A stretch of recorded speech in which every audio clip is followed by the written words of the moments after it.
everyone. Good morning.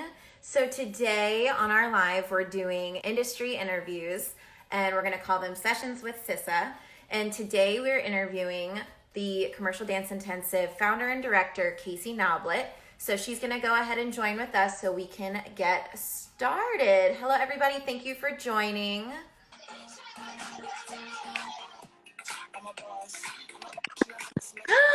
Yes, look at your hat. You're so cute. So I gotta tell you, Melissa, this hat, I actually just took the tags off because I bought it right before the quarantine. I was super excited about all the festivals and all the events. I was gonna wear my cute new hat too. Negative on the wearing the hat anywhere. So we're wearing it now. I actually took the tag off right before I got dressed today. So I think you look great. also the roots are in full form, so we might be wearing hats for a while. I feel like you're calling me out. No. I mean, thank gosh I went dark root before all this madness. True. Yes. Shadow root is in, so, you know. In. I'm outside because it's so beautiful today. Sorry, Melissa. Sad that you can't be outside. It's okay. I love my New York apartment. Can you hear me? Yep, I can hear you great. Can you hear me? Yes, I can hear you good. Awesome. So I'm just going to introduce you real quick and then just have a chat with our audience first, and then we'll get started. So these are industry interviews, and Commercial Dance Intensive is hosting Sessions with Sissa so that we can talk about your journey through the industry, ask you a couple of questions about your experience, and kind of get to know what it's like to be a professional in the dance world and in the performance industry. So Casey Noblett, tell us first off who you are for the Commercial Dance Intensive. I am the Commercial Dance Intensive. No, I was kidding. I started Commercial Dance Intensive, so I'm founder and director, all things. I started a company called In-House Productions in 2001, which is how I met Melissa a zillion years ago. Doing in-studio conventions, and then that translated into CDI, which became our summer residential program in the summer. So I am officially, it was a concept that I had for years, came to fruition at University of North Carolina School of the Arts, where we piloted work and if kids would actually show up and if this was that the dance world needed. Well, the first they said, can you hear me? Pause just for a second. Are you good? I got you. Yeah. So you said we piloted and then. So we piloted it at North Carolina School of the Arts in 2015. They said we could have 35 dancers, and had 5 dancers attend, and then 120. So from that point, we were like, all right, this is good. This is going to happen. And so then developing, you know, because you've been in the throes of it with me since the very beginning. It was interesting. This winter, we had Grace Rogers, who's our OGs, come back, and she hadn't seen us in a couple years. She was like, oh my gosh, this is like a whole nother thing. Amazing, like what we've done. So that was really cool to see someone who had, you know, when you're in it, you don't see that. I mean, you see the growth, but when you're necessarily see the difference. So it was really cool to have someone start with us and then come back and be like, amazing, it's so awesome to. So, but yeah, founder, director, and every day working all the time, thinking, contracting, paying. You wear many hats. Yes, I wear my hat today. If you just joined, this is my new hat from Free People that I bought a week before the quarantine. I've decided to wear it today because this is the only time I'm gonna get to wear it. In hat mode today because I wear many hats except for tying it into a theme. I love it. I love it. Okay. So my first question for you, Casey, is as a professional in the industry, how did you book your first job? Okay, so we're going to talk about paying job because there was some other stuff that I did when I was younger. But I would say like my first walk into an audition, get booked. I was in Miami at the time, and Miami and markets I worked in a lot once I turned 18. And those markets are smaller, so it's a lot less agent calls. It's a lot more word of mouth. I was at New World School of the Arts and was recommended by another dancer that I was with, who then got me into an agency. And then I went to this call for a Head and Shoulders commercial, the dandruff shampoo. Yes. And I was like, okay, amazing. And I had really short hair, like, cause when you go to college, you chop your hair off. It was like a swoosh and then like nothing in the back, like complete swoosh and then nothing. Bright blonde. And got booked for that. And on that set, it was, for the Latin market was new for me. I spoke Spanish, which was great, which is why I think I had an advantage, just because I don't look Latin, but I speak Spanish. At the time, I spoke way better than I do now, but I could sort of work in those markets because I could that with everyone speaking Spanish and know enough to get by. And we were dancing with this guy, Cheyenne, who at the time I had no idea who he was. And everyone was like dying because he was in Menudo and like, yeah. And Dance With Me. Exactly. At the time, no clue. So everyone was just like drooling over this guy. And I'm like, I don't really know who he is. I'm just here to dance. So, but it was awesome. That was my first like on camera, like really getting paid. It was also that job that I signed a contract. It was like my first learning on how to sort of like feel through contracts, because I signed a contract for the U.S. market. And then maybe like a year, my friend who's in New York, Dominican, and he was watching his like soap opera, telenovelas, and he's like, "Oh, I see you every day with Cheyenne on the commercial." And I was like, "Wait, that market is a Latin market I didn't sign for." And so I called my agent at the time in Miami, because at that point I represented after that first job, and they were like, oh, "Let me get in touch with me." And they called them. Oh, we've been trying to get in touch with her. We've called her a couple times to try to add the Latin market to her current contract. Lies. So I ended up getting like an additional like $1,500 for the Latin markets. But the only way that I would have even known is because one random person, my friend, but somebody was watching his like soap operas, his grandma's soap operas that was on, and saw me, told me, and then I sort of tracked from there. So that job was very much, it was a challenge because everyone was speaking Spanish and I had to hang or they were going to kick me out. And in that set, as you know, being on set, high pressure anyway, because everything moves so fast. The director's yelling, the choreographer's yelling, the artist is the most important in that, because it was almost like a music video too, because we had who was, singing his music. And everything was in Spanish. So, and Spanish slang, a lot of it was not even actual like directions. And so I'm just like, all right, here we go. This is super high pressure. But yeah, it was a great experience. Once you do it once and on set, as you know, like once you've been run, you're like, I'm in it. Yes, this is what I want to do. I can get paid for this. Done. What was it like when you first found out that you booked it? I called my brother and my mom first because they, of course, both dance.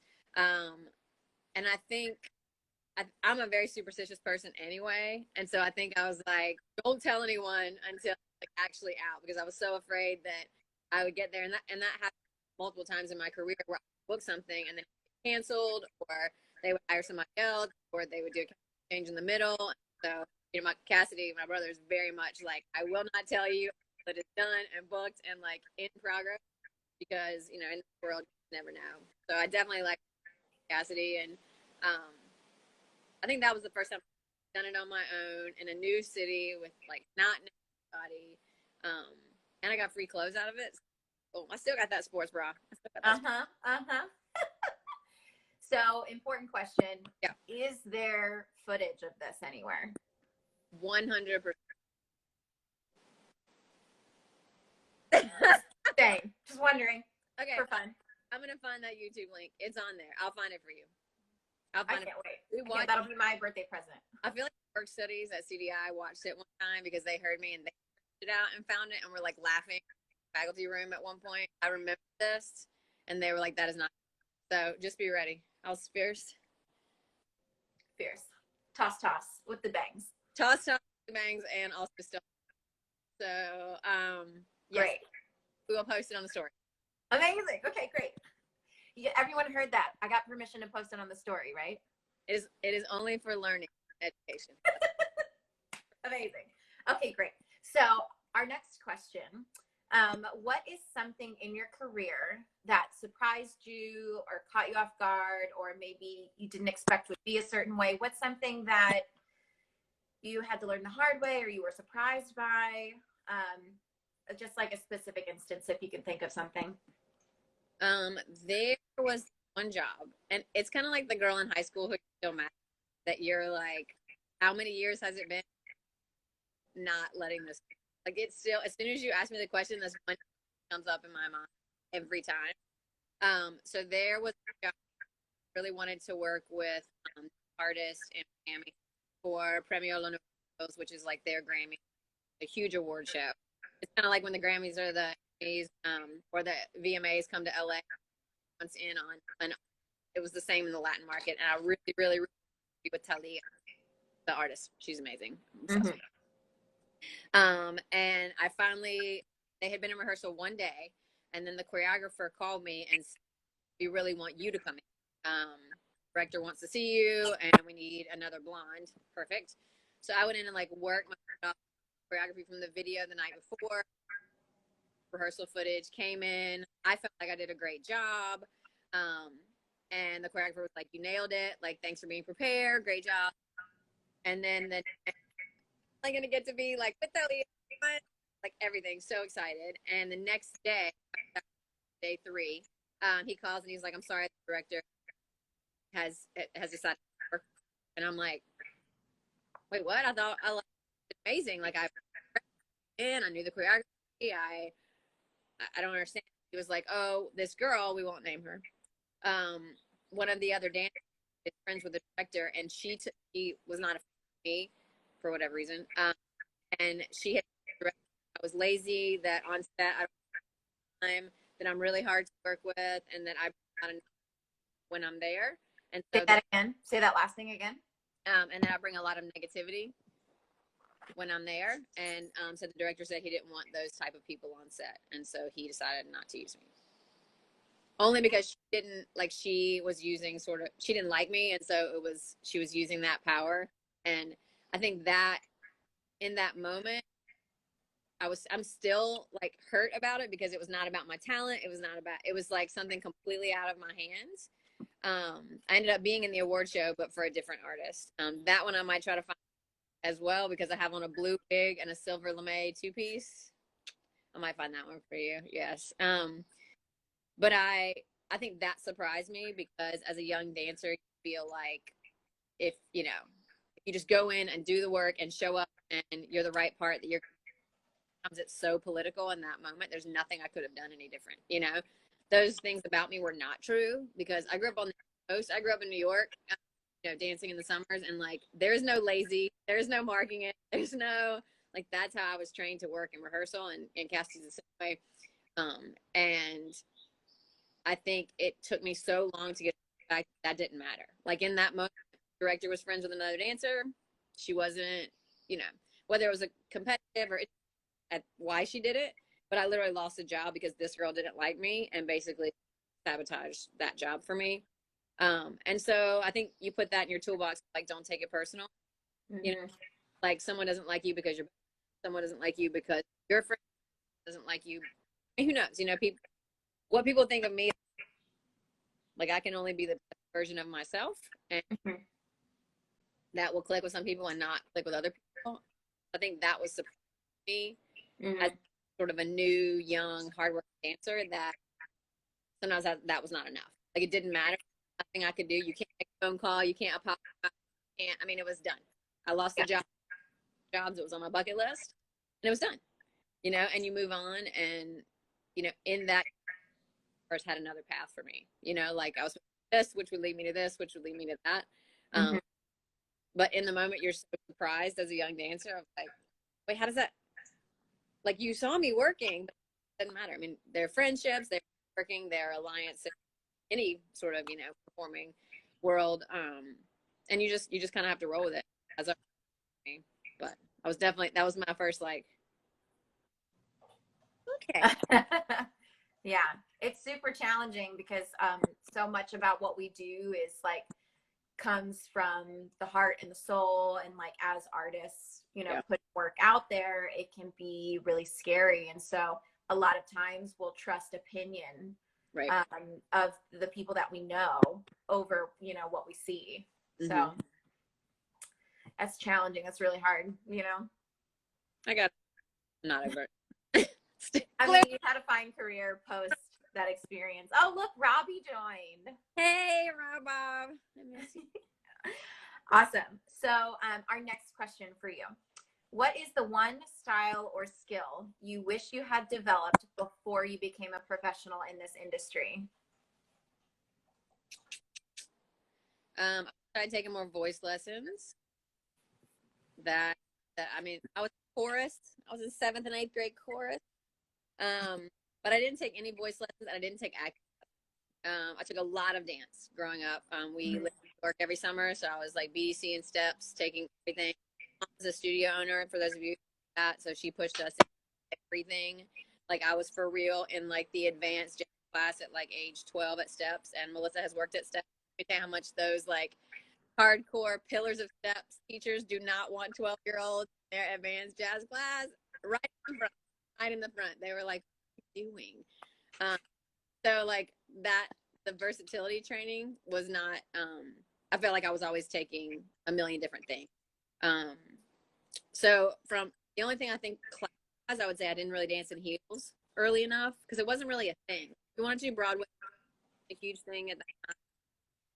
It wasn't like the thing you had in your bag. You weren't, sort of the first time I danced in heels was that, you know, and they were like, click, here's your toes, and you're like, all right, do some plies and make this happen.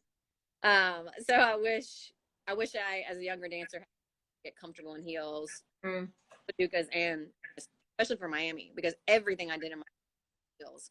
And I could walk in heels, but I had just never thing. You know, you didn't take a heels. It was still very new. Right. But then I think voice and I remember going to an HB as a kid in New York and then being like, you know, she's great, but she needs to take acting lessons, you know. And I think a lot of jobs in Atlanta, a lot of auditions required a little more acting because I work in Atlanta jobs, but there's more. I was in Atlanta for 11 years. There's a lot more yoga teacher, your best friend, you know, sell these cookies, whatever it was, lottery commercials in Atlanta, those kind of things. And I wish what are you doing? Is that a child or an animal? That is an animal trying to jump through the screen.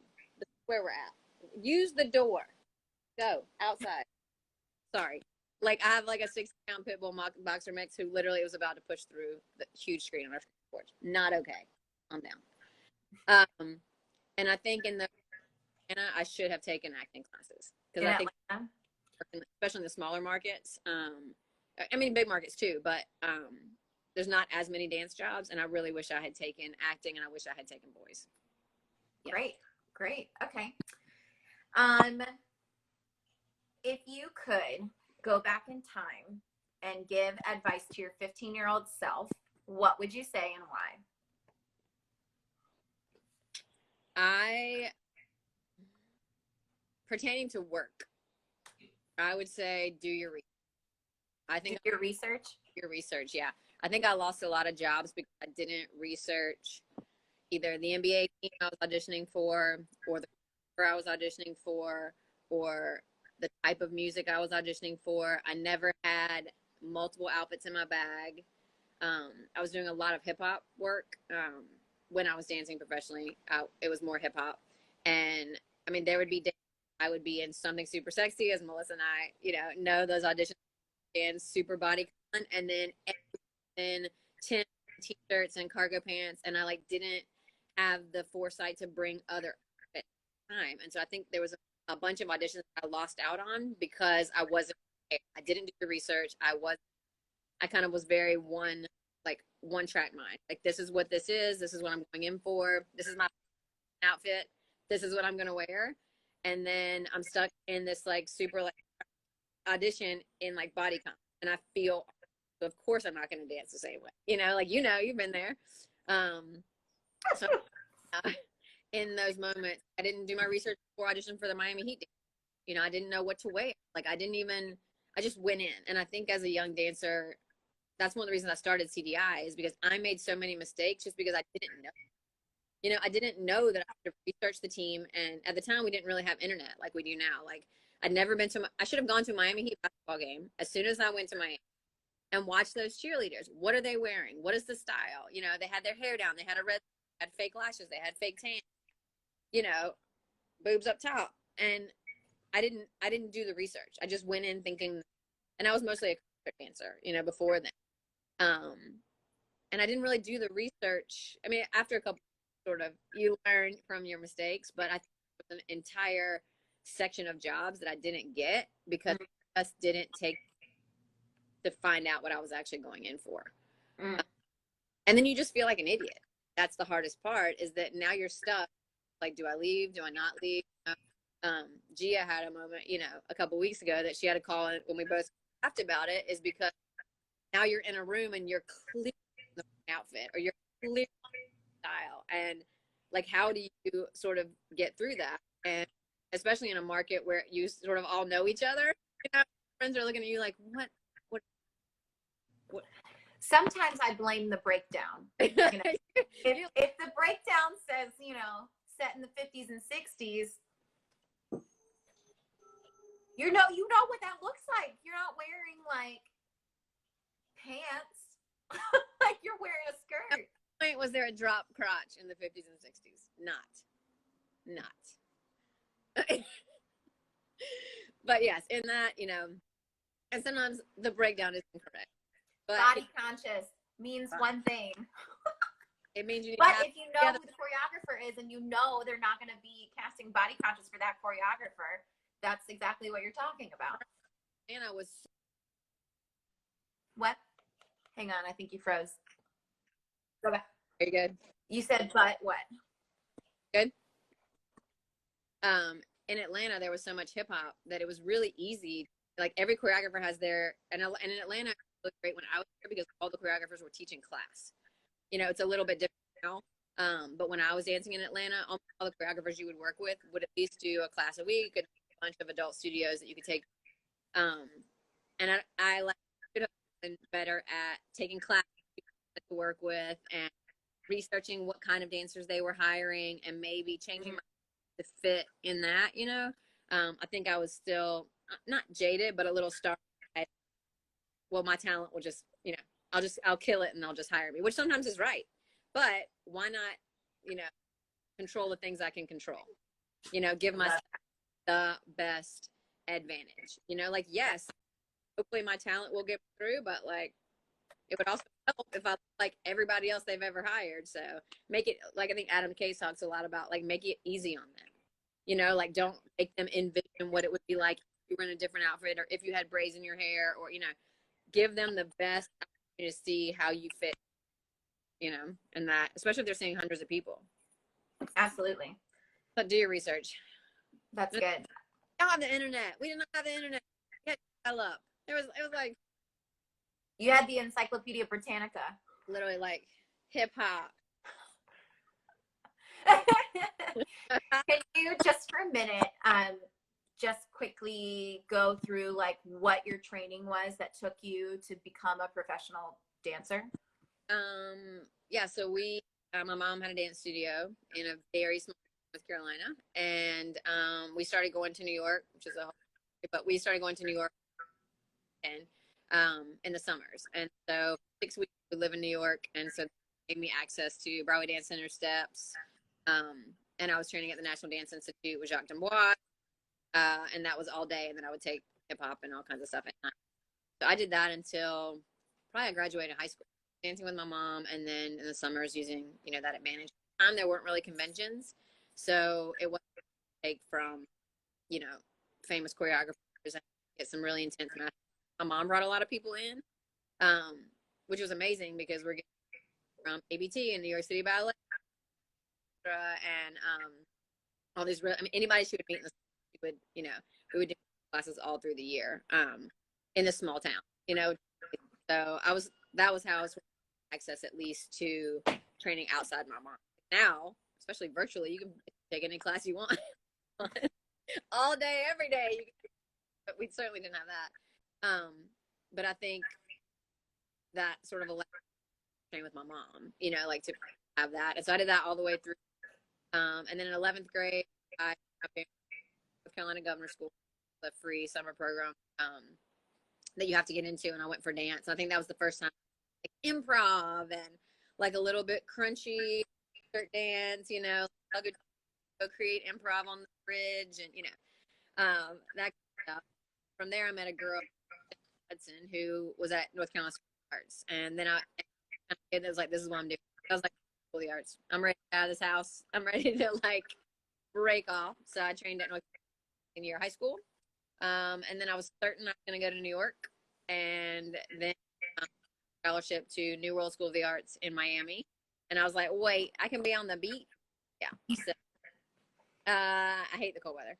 So I ended up at New World School of the Arts for 2 years in Miami, which was, for me, amazing because they have a huge choreography program.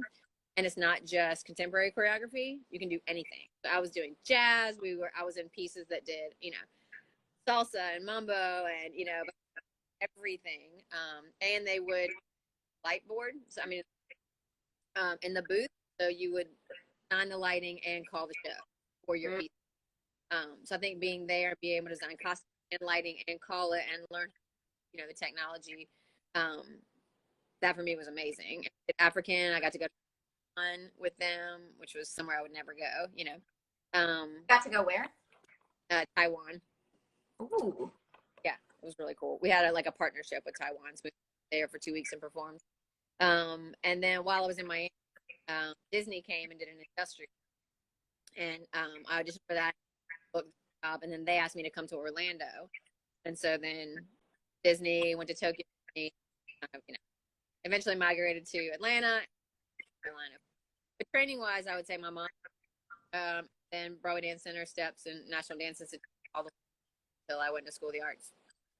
Amazing. That's awesome. It's such a variety too, because like, you know, schools and studios and master classes and summer programs, it's pretty exciting to hear like the range of things that you were able to train in before you hit the industry, which is amazing. Okay.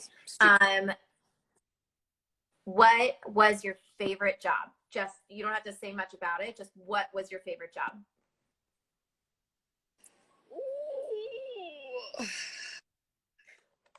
There's so many. Okay,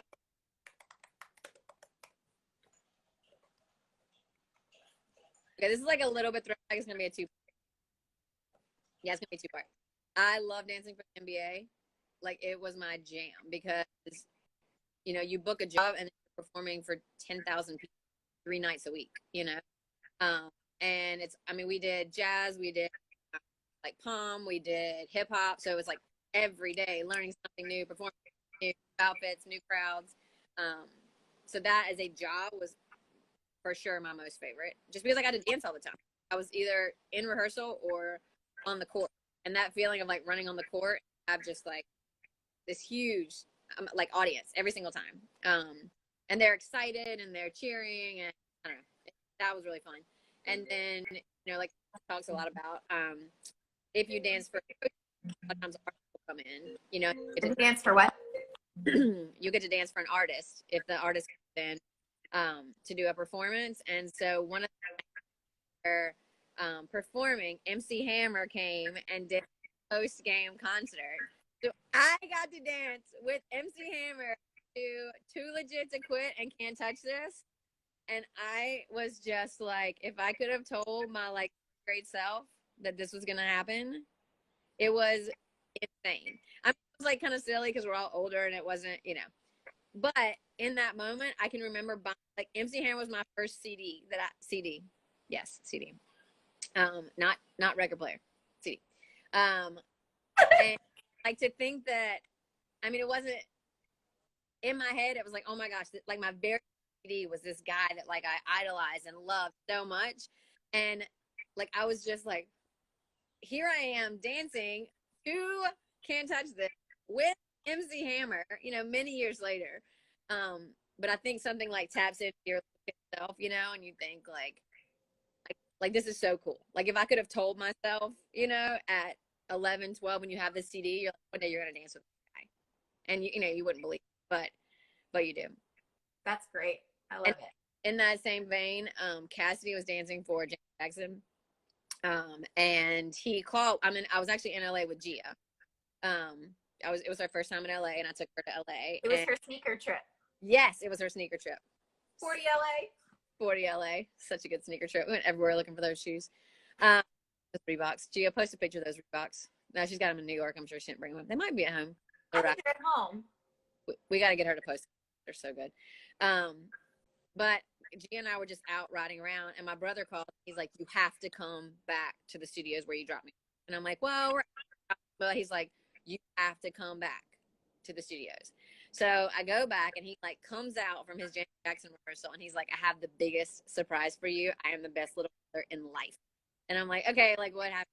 So New Kids on the Block having their reunion tour rehearsal next door, and so he got Donnie Wahlberg to come out from the rehearsal and meet me. I was like a blubber. I was literally like,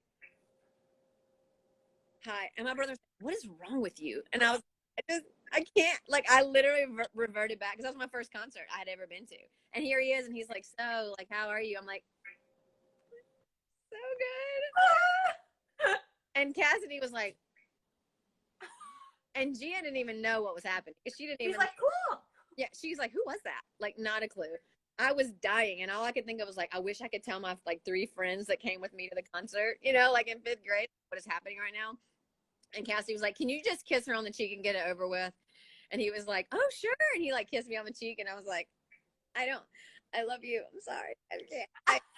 And then like my brother was like, "You were such an idiot. Like what?"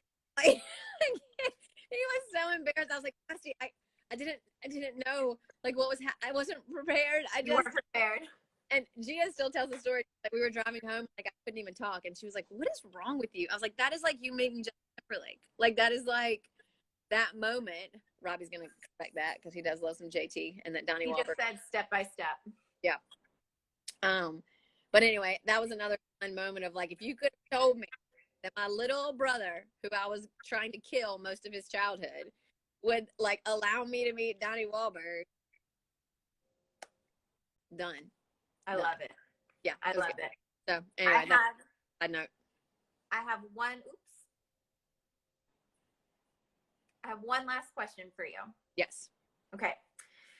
I know you're a big fan of a certain podcast called How I Built This. And they usually ask one question in closing, but I've tailored it a little bit more to the dance industry. So, as performers, we are our own small business. Like you have a business that's involved in our industry, the Commercial Dance Intensive. But you as a performer, as your own small business, for your success, what do you find the percentage of luck versus talent and skill breaks down for you? I would say 80% luck, 20% skill. I'm going to give you that much luck because, so my entire dance career is based on like 1 hour of a class when I was 9 years old.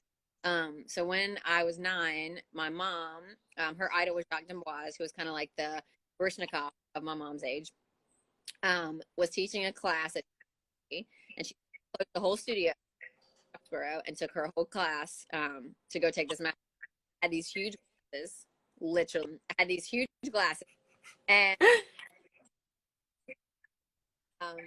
I like took this and he at that moment said, "Are you available to be in my show here at Duke? The kid who was doing the part, I don't love a new kid to do." And I said, my mom was like, like losing her mind. I don't know. Wait, so Jacques D'Amboise asked you to be in his show from that one masterclass? Yes. Right. The little kid with the big thick glasses. Right. Mm-hmm. Yeah. Who knows why? And so I did his show at Duke, and I still didn't really know who he was. My mom's like making me watch a ton of videos. But anyway, I did his show at Duke, and then after that, he goes, "You want to live at my house in New York for 5 weeks on West 72nd and Broadway, and come train at the Dance Institute every." And so my mom was like, yes, please.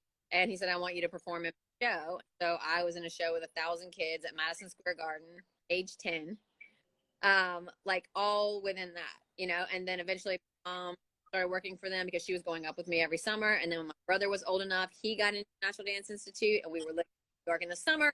Years we lived in the 5th floor with his studio, like for free. And, you know, it was insane. And so for me, that one moment changed my whole life. You know, like that one moment. If I hadn't gone to that master class, like I wouldn't have met Jacques, and we probably wouldn't have gone to New York. At least had that advantage. And so for me, it was that one moment that my mom decided to take me to master class, and I evidently did a good enough to get noticed, and maybe the glasses helped. Like who knows? But I 100% believe that my life would be completely different, and would I have gotten where I am today? Would Cassie, would my mom, maybe, but it would have been a hell of a lot harder, you know. And I don't even know if we would have seen it as a reality, because when you start going to New York at such a young age, you realize like, oh, we can do this. Like people are actually doing this, you know. Mm-hmm.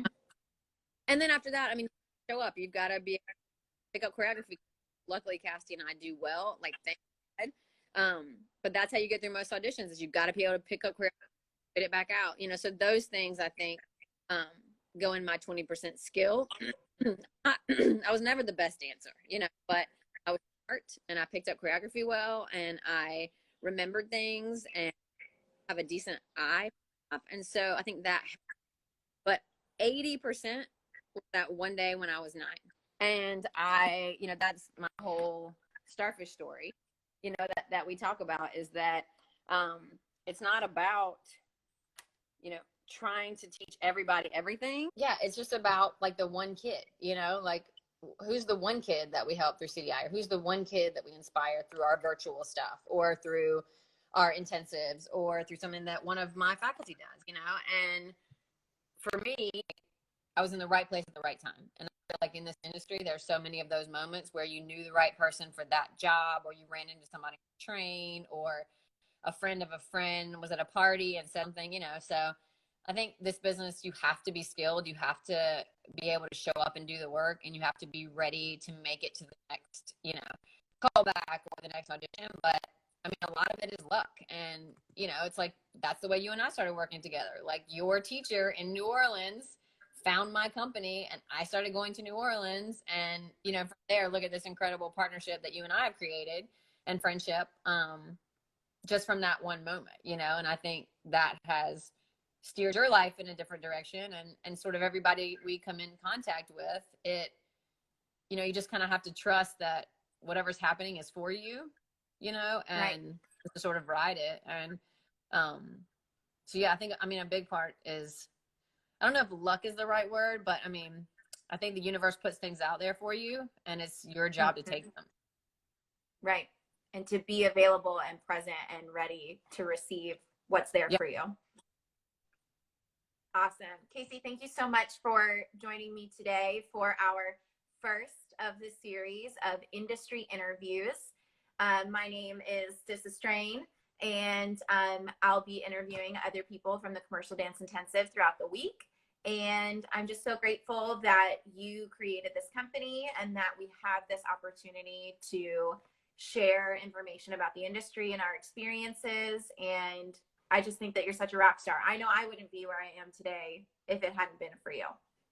Well, you are where you are today because you handed me your resume when you were 13. So. True. He was ready to work. Melissa's ready to work more than anybody. I had no idea what I was doing, but I was ready to do something. You need that on a t-shirt. I didn't know what I was ready for, but I was ready for something. Well, I'm glad all of you tuned in. Thanks for joining us. Thanks, Melissa. And, you know, stay safe, stay sane. Right now, summer is on. We've heard from both universities that we're still good to go. So we're going to keep planning and plugging on. And you know what? We hope we get to dance with you this summer in some capacity. So, sending lights, great vibes. Woohoo! Thank you, Melissa. My name is Casey Noblett. Are you ready to work?